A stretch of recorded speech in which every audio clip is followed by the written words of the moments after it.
जय श्री कृष्णा दोस्तों। जीवन प्रबंधन के लिए 10 सबसे श्रेष्ठ सूत्र जो श्री कृष्ण के जीवन को बनाती है महानतम। जन्म से लेकर देह त्याग तक भगवान कृष्ण के जीवन की लगभग हर घटना में कोई सूत्र है। युद्ध भूमि पर दिया गया गीता का उपदेश संसार का श्रेष्ठतम ज्ञान माना जाता है।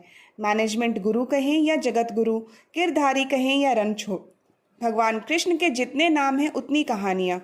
जीवन जीने के तरीके को अगर किसी ने परिभाषित किया है तो वह कृष्ण है। कर्म से होकर परमात्मा तक जाने वाले मार्ग को उन्हीं ने बताया है। संसार से वैराग्य को सिरे से नकारा है। कर्म का कोई विकल्प नहीं, ये सिद्ध किया। कृष्ण कहते हैं, मैं हर हाल में आता हूँ। जब पाप और अत्याचार का अंधकार होता है तब भी, जब प्रेम और भक्ति का उजाला होता है तब भी। दोनों ही परिस्थितियों में मेरा आना निश्चित है। वैसे तो कृष्ण का संपूर्ण जीवन ही एक प्रबंधन की किताब है, जिसे सैकड़ों हजारों बार कहा सुना जा चुका है। कुरुक्षेत्र में दो सेनाओं के बीच खड़े होकर भारी तनाव के समय कृष्ण ने अर्जुन को जो ज्ञान दिया वह दुनिया का श्रेष्ठतम ज्ञान है। गीता का जन्म युद्ध के मैदान में दो सेनाओं के बीच हुआ। जीवन की श्रेष्ठतम बातें भारी तनाव और दबाव में ही होती हैं। अगर आप दिमाग को शांत और मन को स्थिर रखने की कोशिश करें तो सबसे बुरी परिस्थितियों में भी आप अपने लिए कुछ बेहतरीन निकाल पाएंगे। ये श्री कृष्ण सिखाते हैं। गीता पढ़ने से पहले अगर इसी बात को समझ लिया जाए तो गीता पढ़ना सफल होगा हमारा। कृष्ण मात्र कथाओं में पढ़ा या सुने जाने वाला पात्र नहीं है, वह चरित्र और व्यवहार में उतारे जाने वाले देवता हैं। श्री कृष्ण की 10 बातें जो अगर व्यवहार में उतार ली जाए तो सफलता निश्चित मिलेगी। चलिए जानते हैं एक एक कर वह 10 प्रेरणा सूत्र जो हमारे जीवन को आसान बनाती हैं।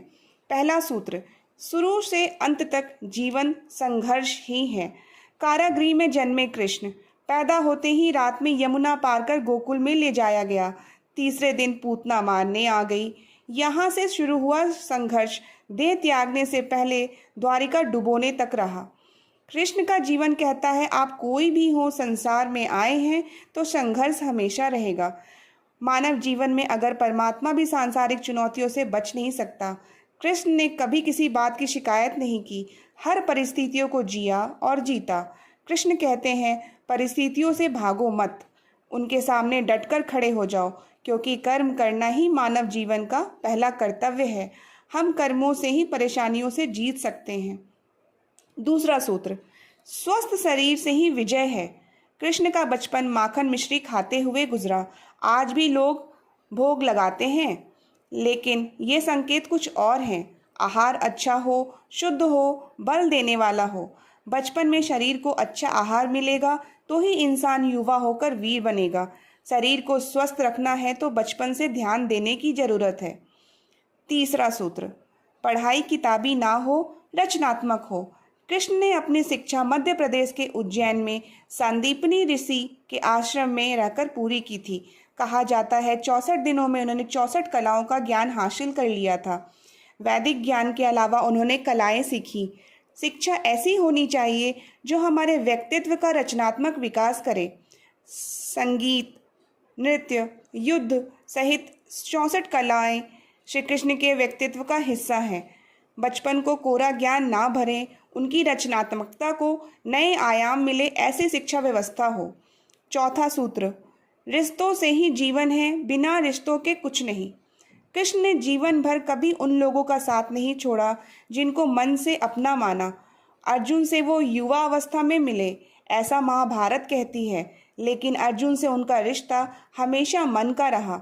सुदामा हो या उद्धव, कृष्ण ने जिसे अपना मान लिया उसका साथ जीवन भर दिया।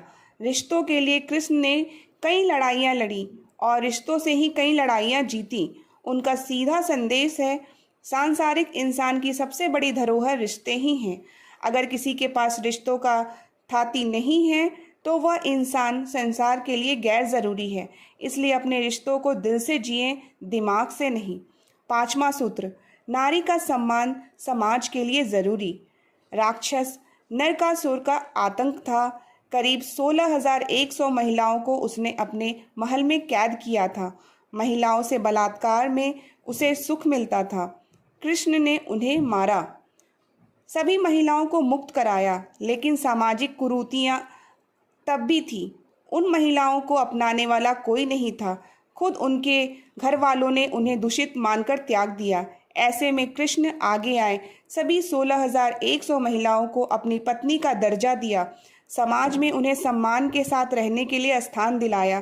कृष्ण ने हमेशा नारी को शक्ति बताया, उसके सम्मान के लिए तत्पर रहे।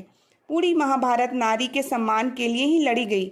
सो आप कृष्ण भक्त हैं तो अपने आसपास की महिलाओं का पूरा सम्मान करें। कृष्ण की कृपा पाने का यह सरलतम मार्ग है। आगे की बची 5 प्रेरणादायी बातों को जानने के लिए दूसरा वीडियो देखना ना भूलें, जिससे श्री कृष्ण के अनुसार चलकर हम अपने जीवन को सफल बना सकें। वीडियो अच्छी लगी हो तो लाइक, सब्सक्राइब और शेयर करना ना भूलें। राधे राधे।